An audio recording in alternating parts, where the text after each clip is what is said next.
दूध का दूध पानी का पानी हो जाएगा। आप सीसीटीवी फुटेज लॉन्च करो, आप जवाब दो। मतलब मारा पीटा घसीटा सर फोड़ दिया। आप बस इतना बताओ कि आपकी राज्यसभा की एमपी क्यों थी? उठा के फेंकना, तेरी नौकरी खा जाऊंगी, ये गंजा साला किसको बोल रही थी? सीएम आवाज पे राज्यसभा एमपी बोल रही है कि मारा पीटा सर फोड़ दिया। बीजेपी वाले राजनीति ना करें तो मैडम क्या करें? केजरीवाल ने सिर्फ बोला था, हम गधे हैं, मोदी जी समझ के बैठे हैं।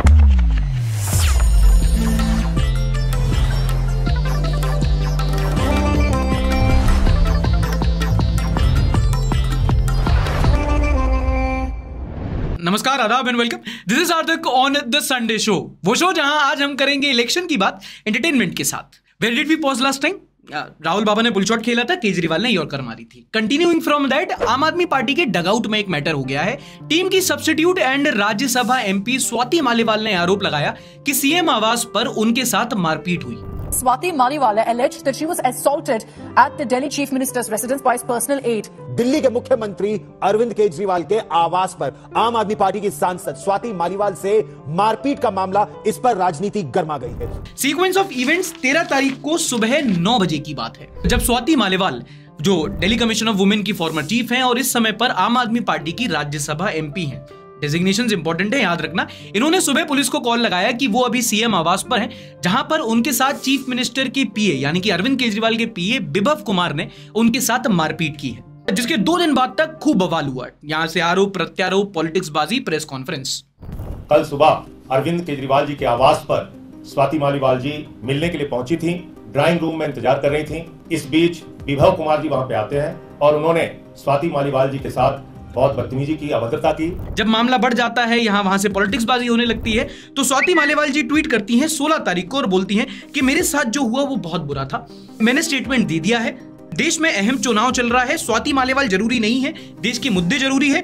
बीजेपी वालों से खास गुजारिश है कि वो इस पे राजनीति ना करें। Wait a second, what? BJP वाले राजनीति ना करें तो मैडम क्या करें? हम करें तो करें क्या, बोले तो बोले क्या? बीजेपी राजनीति ना करे, it's like saying Dayaben garba ना करे, गोल्डी बरार रिस्पॉन्सिबिलिटी ना ले, बस ही दारू ना पिए। मैडम जो जिसमें एक्सपर्ट है वही तो करेगा। खैर, काफी ड्रामे के बाद she files an FIR against CM's PA Bibhav Kumar, जिसमें वो बताती हैं कि वो गई थी, उन्होंने सीएम से बात करनी थी, लेकिन बिभव सीधे आते हैं, कहते हैं हमसे हमारी बात कैसे नहीं मानेगी, औकात क्या है तेरी, हम तेरे को सबक सिखाएंगे। और बिना कुछ बात किए 7-8 थप्पड़ मारे, फिर लात से मार दिया, फिर ऊपर चढ़ के घसीट के ले गए, टी शर्ट ऊपर करके सर सेंटर टेबल पे मारा, फिर छाती पे लाते मारी और असॉल्ट किया। मतलब मारा पीटा घसीटा सर फोड़ दिया। FIR filed under IPC 308, 323, 341, 354 for just shot under शांति को झूमर के नीचे नहीं दफनाया। झूठ पे झूठ, झूठ पे झूठ बोलती जा रही है, शर्म नहीं आती। 16 तारीख को उन्होंने एफआईआर फाइल की, जिसके कुछ ही घंटों बाद नेशनल कमीशन ऑफ वुमेन, जो रेवन्ना केस के बाद सो के उठ गई हैं, चाहे नाश्ता कराया जाए, उन्होंने इसका संज्ञान लिया। अब जब ये ड्रामा चल ही रहा था, इसी बीच एक वीडियो वायरल हुई which was apparently shot on May 13। इसमें वो सीएम रेसिडेंस के जो सिक्योरिटी गार्ड्स हैं उनके साथ बात कर रही हैं स्वाति मालीवाल जी। और तुम्हारी भी नौकरी खाऊंगी अगर मेरे को टच करो। हम पहले रिक्वेस्ट कर रहे हैं। मैंने अभी 112 पे कॉल कर दिया, लेट द पुलिस का, उसके बाद मैं बात करूँ। तो पुलिस भी तो बाहर ही आएगी, वो यहाँ तक नहीं आएगी ना। नहीं, कुछ नहीं होता, अंदर ही आएगी, जो प्लीज होगा। प्लीज कम, प्लीज उठा के फेंक दो, उठा के फेंक। हम रिक्वेस्ट कर रहे हैं, हम तो रिक्वेस्ट कर रहे हैं। आज फेंक दो। आप पढ़े लिखे लोग हैं, हम आपके साथ ऐसा थोड़ा ये गंजा साला उठा के फेंकना, तेरी नौकरी खा जाऊंगी, ये गंजा साला किसको बोल रही थी? ओके, होल्ड इट टाइम्स, इनमें से किसी को तो नहीं बोल रही थी ना। देखो, कहा जाता है कि इंसान की असली पहचान वो अपने से निचले तबके के लोगों से कैसे बात करता है उससे होती है। तुम्हारा भाई भी ऐसे बहुत बड़े लोगों के बीच में बैठा है, बीच में क्या साइड में बिठाया था, बट ये देखा है मैंने कि जैसे ही कैमरा ऑफ होता है ना, कितने सारे आदरणीय मादरणीय बन जाते हैं। अच्छा, उसके अगले दिन एक और वीडियो रिलीज हुई जहां पर मालीवाल जी को सीएम आवास के घर बाहर एस्कॉर्ट किया जा रहा है, और उसमें आप देख सकते हैं कि मैडम नॉर्मली चल रही हैं। इसके बाद जब वो अपने मेडिकल टेस्ट के लिए गई तो वो लंगड़ा रही थी, लेकिन फिर जब वीडियो आया सीएम आवास के घर के बाहर का, तो देखा जा सकता है कि वो तो भाई मैराथन दौड़ रही है, हॉकी की बहुत बड़ी खिलाड़ी हूं। बिभा भाई को गुस्सा आ गया। बच्चे प्लीज मेरा यकीन करो, मैं सच बोल रही हूँ। और कितना झूठ बोलेगी और क्या क्या सच सुनूं तुम्हारा? 18 तारीख को सीएम आवास से दिल्ली पुलिस ने बिभव को फिर अरेस्ट कर लिया, और उसके कुछ ही टाइम बाद स्वाति मालीवाल की जो फोरेंसिक रिपोर्ट है वो भी सामने आ गई है। आपके स्क्रीन पर लगा देता हूं, देख लेना। बट खैर, स्वाति मालीवाल के केस में आम आदमी पार्टी की रिस्पॉन्सिबिलिटी बनती है जवाबदेही की। बताता हूं क्यों। क्योंकि आपके डिफेंस में भले ही बोल लो कि भाई ये औरत झूठी है, आप वीडियो से देख लो, सब झूठ बोल रही है, ये नौटंकीबाज है, ये FIR में WWE की स्क्रिप्ट लिख रखी है, सब कुछ ठीक है। अगर झूठ है, नौटंकी है, तो आप बस इतना बताओ कि आपकी राज्यसभा की MP क्यों थी ये? You are a good question. हम तो as voters, as tax payer यही पूछेंगे ना कि CM आवाज पे एक राज्यसभा MP बोल रही है कि मारा पीटा सर फोड़ दिया। दूध का दूध पानी का पानी हो जाएगा। आप CCTV फुटेज लॉन्च करो, आप जवाब दो, और आप ऐसा करो कमेंट सेक्शन में अपना ओपिनियन बताओ कि क्या है भाई ये केस, सच है झूठ है, क्या है। नीचे हैशटैग कमेंट सेक्शन में हैशटैग स्वाति मालीवाल लिख के जनता जनार्दन अपना कमेंट, अपना ओपिनियन जरूर बताओ। इसी बीच कॉमेडियन श्याम रंगीला काफी चर्चा में रहे। मोदी जी की पैरोडी करने वाला कॉमेडियन जो बनारस में चुनाव में मोदी जी के ही खिलाफ खड़े होने लगा था, उतार दिया गया। हाँ, पहले तो नामांकन भरने के टाइम पे 400 ड्रामे हुए कि भाई एंट्री नहीं मिल रही है, डॉक्यूमेंट सबमिट नहीं कर रहे हैं। बाद में भाई ने ट्वीट करा के उसको एक राष्ट्रीय मुद्दा बना दिया, तो उनका नामांकन ले लिया, खत्म। पहली बात तो on behalf of election commission सही रद्द किया। जहां था पैरोडी करेगा, अरे मोदी जी की स्पीचेस पे कॉमेडी सिर्फ मोदी जी कर सकते हैं। मैं जिस दिन हिंदू मुसलमान करूंगा ना, उस दिन मैं सार्वजनिक जीवन में रहने योग्य नहीं रहूंगा। ओह माय गॉड, कोई नेता खुद को ही इतना फैक्ट चेक कैसे कर सकता है? मतलब ये वैसे ही है कि अगर कोई एक्सीडेंट करते पकड़ा जाए और बोले कि भाई मुझे तो गाड़ी चलानी नहीं आती जी। केजरीवाल ने सिर्फ बोला था हम गधे हैं, मोदी जी समझ के बैठे हैं हम गधे हैं, पता है। खैर, इसी बीच एक्ट्रेस रश्मिका मंदाना का एक वीडियो वायरल हुआ, वो वाला नहीं, दूसरा वाला, जिसमें वो मुंबई में अटल सेतु का प्रमोशन करते मिली। कुछ साल पहले कोई सोच भी सकता था कि ये होगा? अनबिलीवेबल ना। पूरी हैवी प्रोडक्शन वैल्यू के साथ शूट, विकसित भारत का प्रमोशन। और जैसे ये वीडियो एड सामने आया, कई सारे लोग हैं जो वो सवाल करने लगे कि अरे आप ये क्या कर रही हो, ये सरोगेट ऐड क्यों कर रही हो, मैं तो खुल के सामने आ। और ये खुददारी के खंबे पे छड़े लोगों से मैं पूछना चाहता हूं कि भैया क्या दिक्कत है? वो एक्टर है, एड्स लेना, एड्स करना उसका काम है। पार्टी का काम है प्रमोशन करवाना, उसका काम है प्रमोशन करना। वो अपना काम कर रही है। रश्मिका को पूरा हक है भाई कैंपेनिंग करने का। मतलब सोच के देखो, हर फेल्ड बॉलीवुड एक्टर ही पॉलिटिक्स में अच्छा नहीं लगता, कुछ सक्सेसफुल भी आने चाहिए। कोई दिक्कत नहीं, आप प्रमोशन करो, हम देख लेंगे इन सबको। वोट फॉर विकसित भारत, गलगोटिया जिंदाबाद। मैं गिरा होया बंदा जमा नीच बल्ली है। What next? कन्हैया कुमार को लपड़िया दिया गया है, CBSE के रिजल्ट आ गए हैं। अरे RJD ने मोदी जी पे गाना निकाल दिया है। Before we start the news of the week, let's begin with the new song. अब नहीं चली तो हर झूठा पराचार मोदी मोए मोए, अब नहीं चली ताना सही सारा कार मोदी मोए मोए। और चुनाव पर्व की सबसे इंपॉर्टेंट खबर, 5वें चरण के चुनाव इस हफ्ते होने जा रहे हैं। लगभग 8 राज्यों की 50 सीट्स हैं जिन पर वोटिंग डाली जाएगी, और कई सारी इंपॉर्टेंट सीट है। लखनऊ है, केसरगंज है, मुंबई की कई सारी सीट्स हैं जहां पर मतदाता इस हफ्ते अपना मत डालेंगे। और कौन उसमें जीतेगा पता नहीं, ECI वोटर टर्नआउट डेटा नहीं दे रहा। आप अपना ओपिनियन तो दे ही सकते हो। नीचे कॉमेंट सेक्शन में #elections 2024 लिख के बताओ कि 5वें चरण में भैया किसका पलड़ा भारी है, बीजेपी या ऑपोजिशन।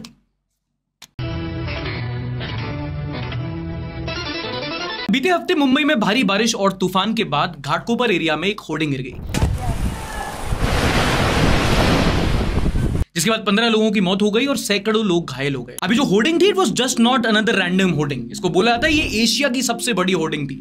लगभग इसका जो साइज था वो 120 बाय 120 फुट का था, और ये पेट्रोल पंप पर गिरी हुई है। पेट्रोल पंप पे क्योंकि उस टाइम पे बारिश हो रही थी, तो कई सारे बाइकर्स थे, वो पेट्रोल पंप पे आए हुए थे बारिश से बचने, और तभी वहां पे गिर गई। तो बहुत सारे लोग हैं जो घायल हुए हैं, जिनकी जान गई। अब इसमें चौंकाने वाली बात यह है कि होर्डिंग जब गिरी और रिस्पॉन्सिबिलिटी की बात आई, तो रेलवे और BMC दोनों ने बोलना शुरू कर दिया ये हमारी जमीन पे नहीं है, आप अपना अपना देख लो। मतलब जिन लोगों की जान गई, उनकी मौत की रिस्पॉन्सिबिलिटी लेने के लिए भी या देने के लिए कोई नहीं था। बाद में पता चला कि एक इलीगल होर्डिंग थी, जो परमिशन थी वो मिलीभगत से दी गई थी, और जो साइज वहां पे परमिसिबल लिमिट थी होर्डिंग साइज की, उससे 3 गुना ज्यादा बड़ी ये होर्डिंग थी। रेसिपी फॉर डिजास्टर गिरनी तो थी ही। और आप देखो लोअर लेवल पे कैसे करप्शन होता है। ये मुंबई में हुआ है, वो एरिया जहां पर जगह इतनी कम है कि पेड़ भी सुकड़ कोई खड़ा होता है कि भाई कल कोई पार्किंग चार्ज ना लगा दे। वहां पे इतनी बड़ी होर्डिंग थी और जिम्मेदारी लेने वाला कोई नहीं। जो मीडिया कंपनी थी जिसकी होर्डिंग था, उसका मालिक फरार चल रहा था, उसको अरेस्ट कर लिया गया। बट सही सवाल पूछने का तो यही रहेगा कि भाई BMC की जमीन हो या रेलवे की हो या पुलिस की हो, ये परमिशन जो दी गई, जो इतनी बड़ी इलीगल होर्डिंग की परमिशन थी, ये अल्टीमेटली दी कैसे, दी किसने? अच्छा, अगली न्यूज एक काफी ज्यादा जो चर्चा में रही वो थी यूपी के ग्रेटर नोएडा से, जहां पर एक कस्टोडियल डेथ का मामला सामने आया है। और बड़ा काफी रिस्क लेके बोलूंगा, तो ध्यान से सुनना, हम सब के लिए एक सीख है इसमें। मामला है चिपियाना चौकी का। योगेश नाम का एक लड़का था जो वहां पर पास में एक बेकरी में काम करता था। उस पर 2 लड़कियों ने सेक्सुअल असॉल्ट का आरोप लगाया, जिसके बाद पुलिस उसको अरेस्ट करके चौकी ले आई। रात भर चौकी में रखा और सुबह उसकी लाश चौकी में ही पंखे पर लटकी मिली। परिजनों ने बताया कि योगेश की जान कोई नॉर्मल सर्कमस्टेंसेस में नहीं गई है। रात जब पुलिस उसको चौकी में लेके आ गई थी तो 5 लाख रुपए की रिश्वत मांगी गई थी योगेश को छोड़ने के लिए, जिसमें से 50,000 रुपए दिए भी जा चुके थे। और सुबह योगेश चौकी में ही लटका मिलता है। बाद में जब ये मामला सामने आया और लोगों ने आवाज उठाना शुरू की तो फिर जाके पुलिस आनन फानन में पूरी जो चौकी थी उसको सस्पेंड कर दिया गया। और वो 2 लड़कियां याद है जिन्होंने असॉल्ट का आरोप लगाया था, उनको सेक्शन 306 अबेटमेंट टू सुसाइड में अरेस्ट किया गया। ना जो सवाल यहां पूछा जाना चाहिए वो ये कि यहां पर कोई एफआईआर दर्ज नहीं हुई थी, तो बिना किसी एफआईआर के योगेश को अरेस्ट करके चौकी में रात भर कैसे रखा गया?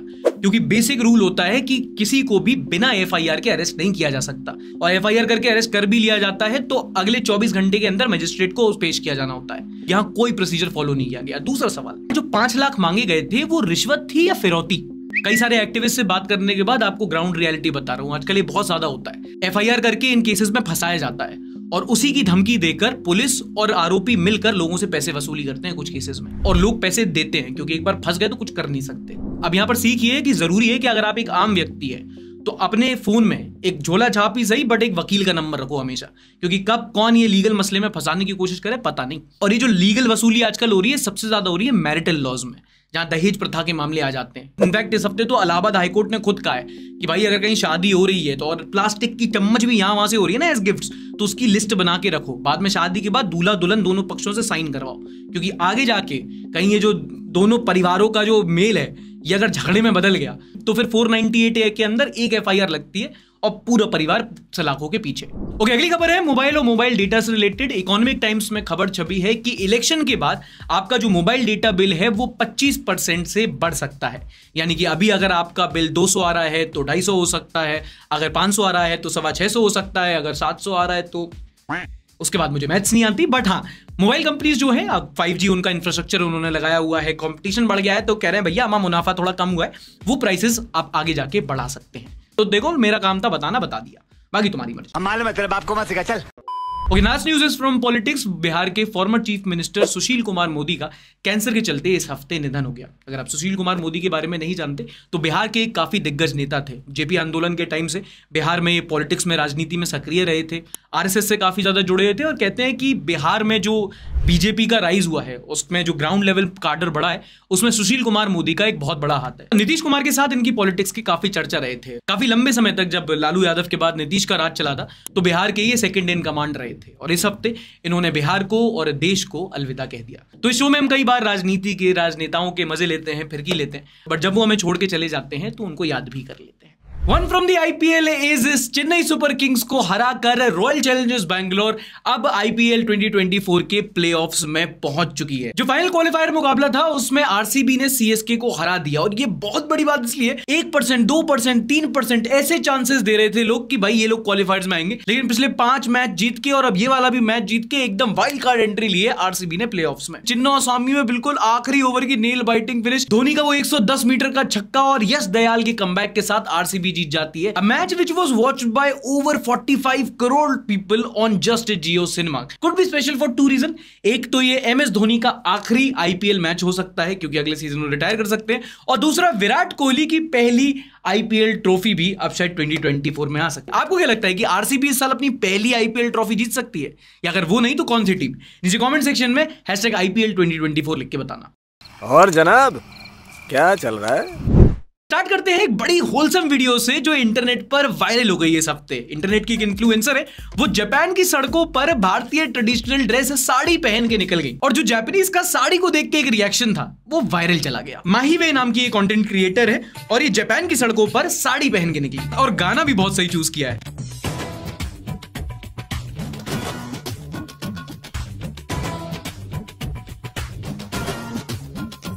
मुंह तो बंद करो uncle. This explains a lot, क्योंकि कई बार होता क्या है ना कि हम देखते हैं फॉरेनर्स जो होते हैं वो काफी सारे वीडियोस डालते हैं कि इंडिया गेट पे निकल गए, चार मीनार पे निकल गए, और वो बताते हैं कि हम जब जाते हैं तो कैसे इंडियन घूर घूर के देखते हैं। तो लोग बोलते हैं यार इंडियन ने कभी फॉरेनर नहीं देखी, but it is because of the difference in cultures. जाहिर सी बात है, आप अपने से अलग किसी भी इंसान को देखोगे तो उसको एक बार नोटिस करोगे। अब ऐसा नहीं कि जापानीज लोगों ने लड़की नहीं देखी, बट उन्होंने साड़ी पहने हुई लड़की नहीं देखी। कमेंट पढ़ते हैं इसके। जेन जी पू है oh yeah but you forget to wear blouse. एक तो ये वो क्या अंकल नहीं होते जो बीच में हर चीज में उनको नुकुर नुकुर चाहिए होती, ब्लाउज नहीं पहना, लोग वही देख रहे। संजय 4144 गुप्ता ये इनकॉग्निटो टैब में उल्टी सीधी पिक्चर देखता होगा। यू फॉरगेट टू वेयर, अबे यार इसे इतना डल कमेंट सेक्शन मैंने अभी तक नहीं देखा। वो लोग नहीं होते जब कोई फंक्शन होता है, सब एक लड़की एक अच्छा आउटफिट पहन के आई है, कॉन्फिडेंट दिख रही है, एक आंटी आएंगी बेटा तुम्हारा ब्रेस्ट रैप दिख रहा है। अच्छा ये तो था the good side of social media. Now the bad side of social media आपको बताता हूं। एक न्यूयॉर्क डबलिन पोर्टल था, मतलब न्यूयॉर्क और डबलिन के बीच में उन्होंने एक पोर्टल लगा रखा था दोनों शहरों में, जिससे लाइव फुटेज होती थी। न्यूयॉर्क का बंदा डबलिन को देख सकता था और डबलिन में न्यूयॉर्क को देख सकता था। दोनों एक दूसरे को हाय हेलो कहते थे। बड़ी कूल सी चीज हो गई थी, वो फेमस हो रही थी until only fans influencer saw this and decided things up. जहां डॉक्टर स्ट्रेंज चल रहा था, लड़की ने वहां आके फ्लैश कर दिया। मतलब दो शहरों के बीच में कितनी कूल सी अच्छी सी चीज चल रही थी, इस गोरी गधी के चक्कर में बंद हो गई वो। और लोग ना कमेंट सेक्शन में मजे ले रहे हैं। वरुण बोलते हैं एक पोर्टल न्यूयॉर्क वालों से कनेक्ट करके इंडिया में भी खोल दो प्लीज। दिल्ली वाले लौंडे। Well this is definitely wrong. By the way where is the front version? तुम्हें शर्म है? कुछ शर्म आया है? Petition to have this between Jammu and Kashmir and PoK so that we can see which side is more development. इनका अलग ही पॉलिटिक्स चल रहा है। Now someone will say it's her choice. ये बात तो सही है यार। जस्ट थिंक अबाउट इट कि यही किसी आदमी ने किया होता अब तक जेल में होता वो। Just saying. नॉनसेंस। देखो इस हफ्ते के सेगमेंट में सारी की सारी इश्क प्रेम कलेश वाली न्यूज है, तो अगर आप सिंगल हो तो पॉपकॉर्न या जहर लेके बैठो, आपकी मर्जी। आजकल एक नया ट्रेंड चल रहा है प्री वेडिंग, आपने जरूर सुना होगा, लेकिन क्या आपने कभी प्री डाइवोर्स सुना है? No! राजस्थान का एक पीड़ित व्यक्ति पुलिस के पास पहुंचा और बोला जनाब हमारे साथ छल कपट हुआ है, हमारी गर्लफ्रेंड हमसे यूपीएससी का बोली कोचिंग वोचिंग करनी है, हमने सारा उसका खर्चा उठाया, फिर बोला आगे भी सपोर्ट करेंगे, और फिर हम दोनों ने शादी ब्याह कर लिया। शादी ब्याह के अगले ही दिन वो मायके चली गई और डाइवोर्स का बोल दी हमसे। बाद में पता चला कि हमसे शादी हमारे लिए उन्होंने कभी की ही नहीं थी, उनको दरअसल सरकारी जॉब में अपनी डाइवोर्सी कोटा चाहिए था। ओए टिक्की, ओए चूना लगा दिया। हाँ, the wedding was plan to get a divorce. ऐसे देखो, नौकरी के लिए डाइवोर्स, के लिए शादी। बहुत बुरा कटाया भाई का, लेकिन मर्द का दर्द कौन सुनता है, क्या ही कह सकते हैं। जय हो महिला सशक्तिकरण। It's her choice. अच्छा क्या आपको पता है आगरा एक समय पर अपने पागल खाने के लिए मशहूर था? बताता हूं क्यों, अगली कहानी सुनो। आगरा में एक पति पत्नी की शादी उनके डाइवोर्स पर आ गई, क्योंकि जो पत्नी थी वो पति से एक चीज बार बार मांगती थी। पति रोज उसके लिए वो चीज लेके आता था, एक दो दिन नहीं ला पाया तो पत्नी इतनी नाराज हो गई कि मायके चली गई और तलाक की बात करने लगी। पता है वो चीज क्या थी? कुरकुरे। ये सब देख के ना कभी कभी समझ में नहीं दिख कि भाई इससे अच्छा मोदी जी एक बार फिर से कहीं हिंदू मुसलमान कर दें, पुलिस कहीं कहीं कोई क्राइम कर दे, कि हेडलाइन पढ़ के एक पॉइंट पे बुरा लगे पर समझ तो आए। ये क्या है? कुरकुरे कोटा। मतलब एक पॉइंट के लिए डाइवोर्स लॉयर की फट जाए कि यहां पे साला आर्ग्यूमेंट क्या ड्राफ्ट करूं, और गवाही देने के लिए क्या परचूनी तैयार होगा आने के लिए। अच्छा एक और सुनो, कहां जा रहे हो? बहुत महान देश है हमारा। बिहार में एक लड़का दीपक अपनी गर्लफ्रेंड दीपिका के साथ गांव में गुलू गुलू करते पकड़ा गया। गांव वालों ने पकड़ के शादी करा दी। नॉर्मल बात, कोई दिक्कत नहीं। शादी हुई, लड़का बन गया आदमी, और आदमी एक कुत्ती जात होती है। I am ready to take this. कर दो मुझे कैंसिल, मैं गलत नहीं हूं। और ये वाला जो कुत्ता था, इसकी दूसरे गांव में एक और बिच थी। तो ये वहां भी भौं भौं करने पहुंचा। शादी को 20 ही दिन हुए थे, ये दूसरे गांव में भी भौंकने पहुंचा। वहां भी गांव वालों ने इसको अपनी दूसरी गर्लफ्रेंड के साथ पकड़ लिया, उन्होंने भी शादी करा दी। मतलब 2 हफ्ते पहले इसकी 2 गर्लफ्रेंड थी, आज इसकी 2 पत्नियां हैं।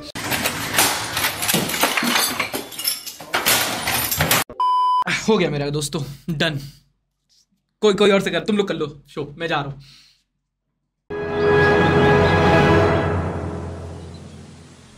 इस हफ्ते की एक पॉजिटिव या कहो नॉस्टैल्जिक न्यूज वो है स्पोर्ट्स से, स्पेसिफिकली कहें तो फुटबॉल से। हमारे फुटबॉल कैप्टन सुनील छेत्री अगले महीने 6 तारीख को होने वाले फीफा वर्ल्ड कप क्वालिफायर जो कुवैत के साथ मुकाबला है, उसके बाद वो इंटरनेशनल फुटबॉल से रिटायर कर जाएंगे। सुनील छेत्री, अगर आप मेरी तरह फुटबॉल फॉलो करते हैं तो 2-3 ही आपको नेशनल फुटबॉल प्लेयर्स के नाम पता होंगे, और में से Sunil Chhetri is one of them. On this day India's biggest football star 2005 में इन्होंने डेब्यू किया था। इन्होंने भारत को 150 इंटरनेशनल मैचेस में रिप्रेजेंट किया है, और उसमें अचीवमेंट बताऊं तो बड़े गर्व से बताऊंगा that top 3 international goal scorers right after Cristiano Ronaldo and Lionel Messi is with 94 goals Indian football captain Sunil Chhetri. Indian football में इनके कंट्रीब्यूशन के लिए भारत सरकार ने इनको अर्जुन अवार्ड, खेल रत्न और पद्मश्री से भी नवाजा है। अब देखो, ये तो हो गई मेडल्स और अचीवमेंट वाली बातें, things you can write it on paper. लेकिन दूसरी बात जो कहना चाहूंगा वो ये कि सुनील छेत्री एक बीमिंग होप थे अभी तक इंडियन फुटबॉल के। विराट कोहली जैसे इंटरनेशनल लेवल पे क्रिकेट को रिप्रेजेंट करते हैं, ऐसे ही सुनील छेत्री का एक नाम था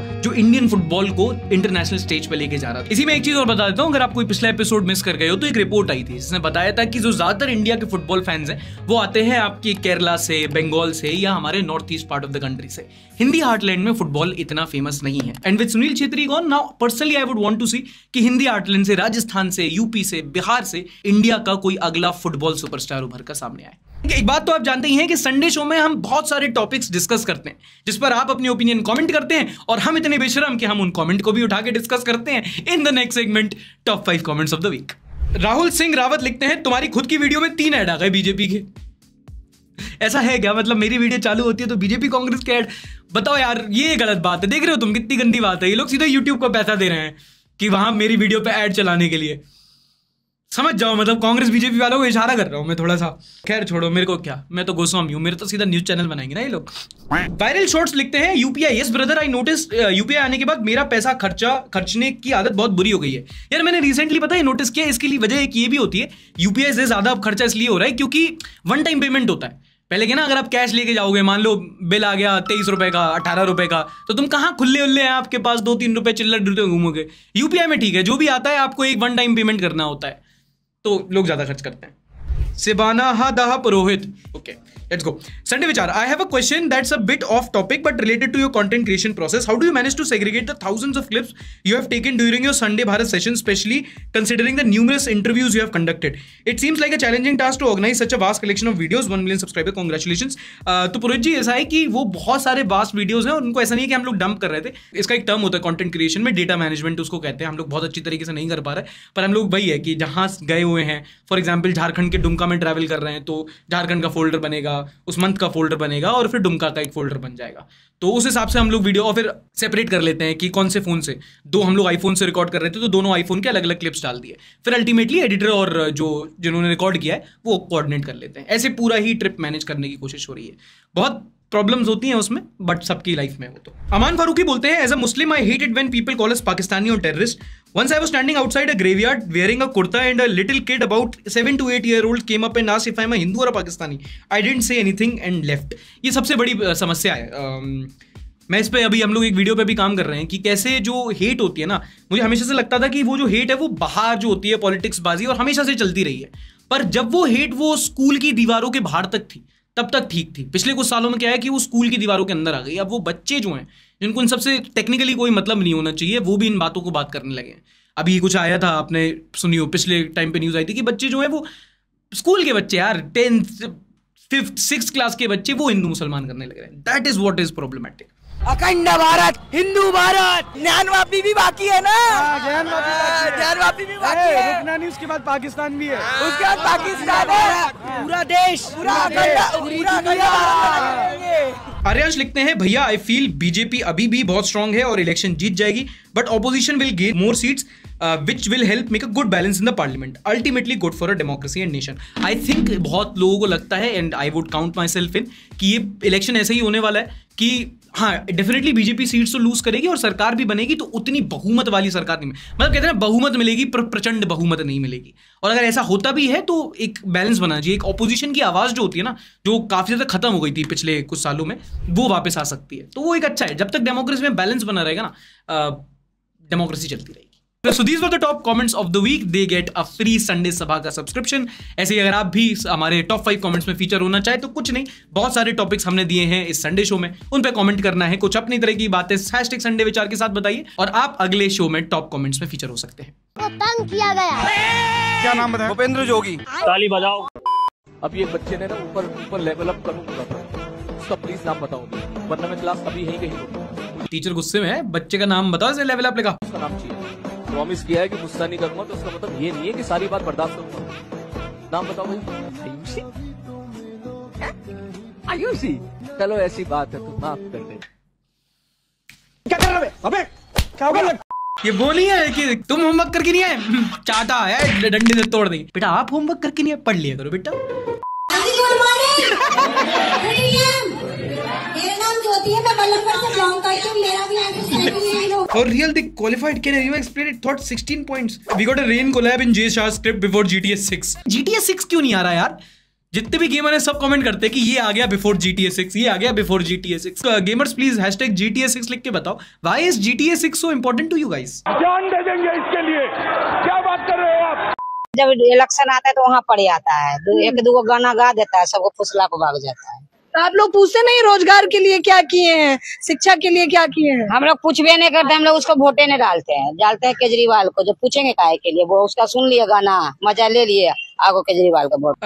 ये है ना, ये है जागरूक वोटर. मनोज तिवारी है, गाना गवा लिया. ऐसे ही सही है, मंडी के लोग ऐसे नहीं है. वरना कंगना आए तो अरे वो डायलॉग बोल के दिखाइए दीदी. कंगना है वोट मांगने के, देखिए मैम आपको मंडी की जनता से अनुरोध दिखा. नहीं वो तो ठीक है, वो डायलॉग बोल के दिखाओ ना. कौन सा डायलॉग? वही वाला डायलॉग. मेरा इतना लाइव खराब हो गया मेरा. टेप ला लीजिए, अभी नया मेजरमेंट कर लेंगे, शायद लंबे हो गए. नहीं मालूम. नहीं मालूम. हम विश्वगुरु बने तो शायद हमारी भी तो राइट बढ़ गई होगी. आपकी तो घटेगी यार. समदीश भाई डजंट इवन हेजिटेट. अचानक हमला करता है. ये भाई सीधा ही कह के लेता है. एक ऐसा ऐप भी आ रहा है कि जो कह रहा है कि अगर कहीं पे ज्यादा बारिश होती है तो बारिश को थोड़ा आगे पीछे वो कम ज्यादा कर सकते हैं, और भारत सरकार अगर उसमें अनुमति दे देती है तो मुझे लगता है कि कई राज्यों के लिए वो भी. यहाँ पे बारिश में ऊबर वाला तो ऐप काम नहीं करता है. बारिश को यहाँ वहां करने का ऐप आ रहा है. मालिक फेंकते इतनी लंबी है, कहां तुम लपेटते रहो. Kangana is the dealer if in case anyone is wondering. ये ऐप गलगोटिया यूनिवर्सिटी में इस्तेमाल होगा. नहीं भाई, वहां तो डेवलप होगा, वही कोड करेंगे वो लोग. नाम भी नहीं करना था. I like your political ideologies. Which one? Shyam Meera Singh, Dhruv Rathee. रुको उनको कॉल श्याम मीरा सिंह. जी मालिक साहब. ताऊ ये बताओ तुम्हारी पॉलिटिकल आइडियोलॉजी क्या है? रिकॉर्ड कर रहा हूँ, क्वेरी आई है, तुम स्पीकर पे हो. अच्छा. हाँ, जैसे इसलिए बताया कि ताकि आप जो आपकी नॉर्मल कॉन्वर्सेशन होती है हमारी, उससे थोड़ी शालीन कॉन्वर्सेशन हो थोड़ी. मेरी पॉलिटिकल आइडियोलॉजी कॉन्स्टिट्यूशनल बेस्ड है, और जो चीजें कॉन्स्टिट्यूशन अलाउ करता है. ये एक्टिंग कर रहा है, शालीन बन रहा है, वरना फोन उठाते ही साथ गाली देता है मुझे. ये हट कॉन्स्टिट्यूशन. मेरी दो टांगे थी. मेरी दो टांगे. अच्छा 2 टांगे थी. हॉकी के बहुत बड़े खिलाड़ी थे. नहीं उदय भाई इलेक्शन जीत गए ना तो तोड़ भी देंगे वो. मेरा ओपिनियन मान के चलो भाई, न्यूट्रल कोई नहीं होता, क्योंकि न्यूट्रल कोई हो नहीं सकता. बार बार मैं कह रहा हूं, एक व्यक्तिगत आदमी जो होता है उसका विचार होता है, विचारधारा होती है. Everyone has their own political and personal biases. तुम जब एक न्यूट्रल कंटेंट क्रिएटर जो पॉलिटिक्स में कंटेंट बनाता है ढूंढने जाओगे, आप डिसअपॉइंट होके आओगे. मेरे भी अपने बायस है, मैं तो सामने से कहता हूँ कंगना को वोट दो, है कि नहीं? पार्टी बदल लिया साला. पहले जो गोली मिलती थी पैरासिटामोल बुखार की गोली, कितने mg की थी? 500 mg की थी. उसमें बुखार ठीक होता था. बताओ बीजेपी ने घोटाला किया नहीं किया? 500 mg में बुखार उतरता था, आज 650 में नहीं उतर रहा. It has come to a level कि हमको खुद समझ में नहीं आ रहा कौन नेता स्पीच दे रहा है, कौन पैरोडी कर रहा है. गांजा फूकने के बाद मेरा दोस्त.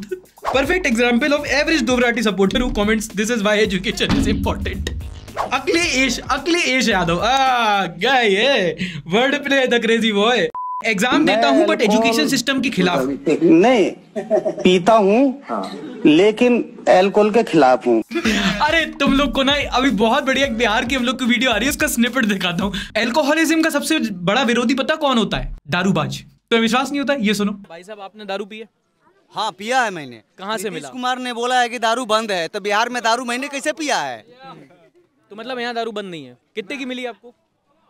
यही तो नीतीश सरकार से पूछना चाहता हूँ कि दारू वो कितने को बेचते हैं, वो कितने के दारू बिहार में बेचवा रहे हैं. आपने कितने की खरीदी? सर मैं एक गरीब आदमी हूँ.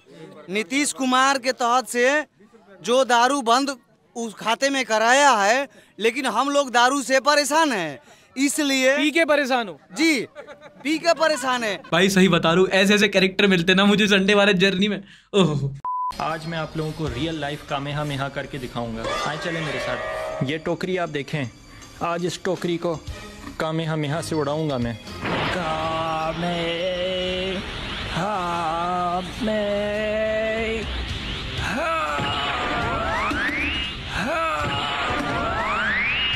ऐसे ही मैं आज का संडे शो भी खत्म करने जा रहा हूं। लाइक सब्सक्राइब कर दिया ना? कर तो दो पहले, तब तो जादू पूरा नहीं होगा यार, ऐसे समझ नहीं रहे तुम लोग।